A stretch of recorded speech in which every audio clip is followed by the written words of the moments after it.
Double halo phenomenon over Shanghai and Ningbo sparks ancient superstitions. On the morning of July 2, citizens in both Shanghai and Ningbo captured striking videos of a rare solar halo, multiple rings of light encircling the sun. The event unfolded around the same time in both cities, prompting a wave of online discussion. According to traditional Chinese texts, such halos were believed to foreshadow war or instability. Footage shows the sky glowing with prismatic arcs, drawing crowds of onlookers and photographers. While meteorologists classified these as optical phenomena, many viewers speculated online whether this was a sign of deeper turbulence in the nation's political climate. Auto mechanic on trial after exposing EV flaws. On July 1 in Beijing, veteran auto mechanic Brother Long appeared in court over a high-profile lawsuit brought by 3 domestic automakers, including Series.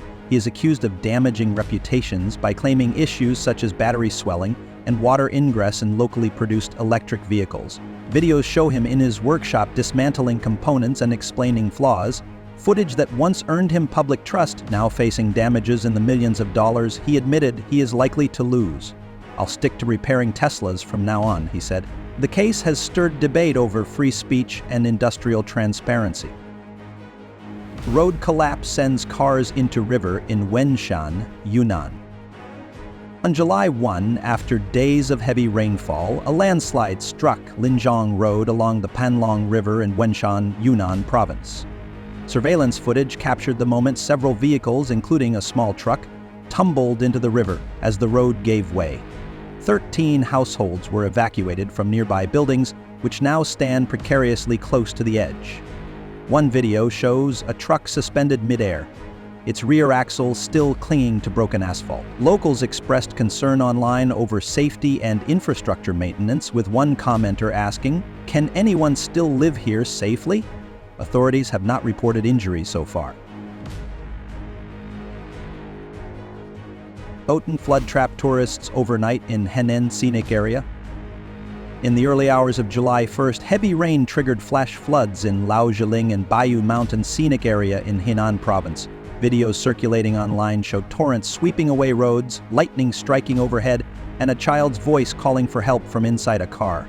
Hundreds of tourists were stranded overnight, with rescue teams reaching them only after sunrise.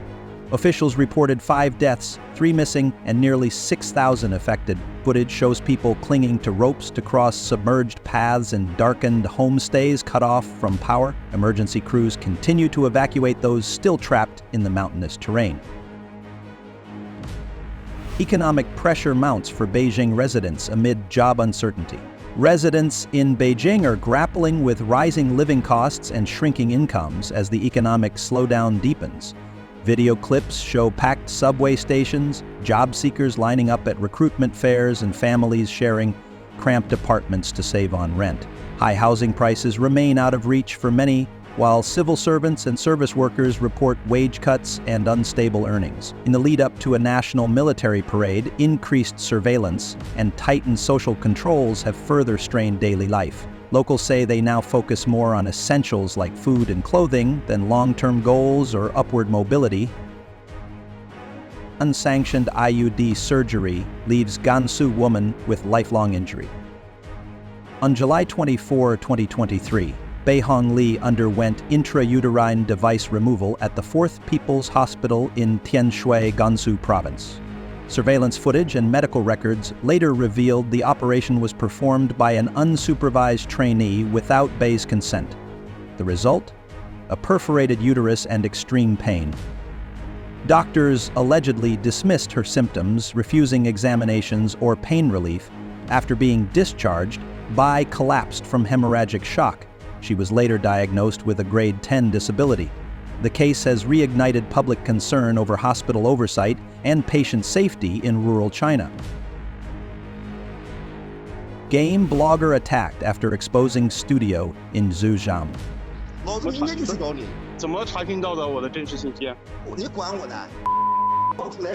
A World of Warcraft blogger who exposed alleged misconduct by Zhong Yunyan studio was reportedly threatened by phone.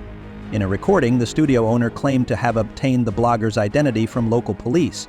Video shows the blogger confronting the studio in Taizhou, Zhejiang and filing a police report, only to be physically assaulted by staff in front of officers. The incident has sparked concern over privacy and law enforcement neutrality. Toxic waste dumped again in Henan days after plant was penalized. On June 6 in Qidong County, Henan, environmental authorities penalized the Guanjizui daylily processing plant after a blogger exposed 2 years of illegal sewage dumping. But just 6 days later, new footage showed a larger volume of toxic sodium metabisulfite being discharged directly into the Hongxi River. Video from June 12 shows thick white water and strong chemical fumes near the riverbanks. The blogger, masked and recording on site, questioned whether this repeat offense challenged the legitimacy of enforcement.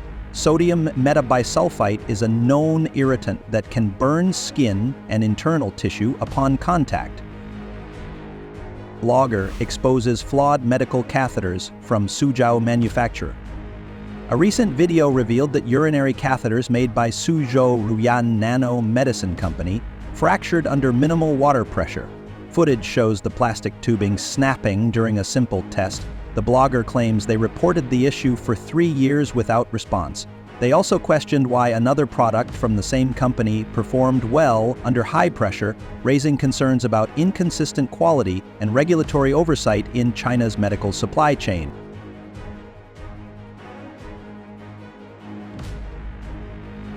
Student who resisted factory life finds doors closed years later. A video recently surfaced showing a young man from a technical secondary school recounting his journey.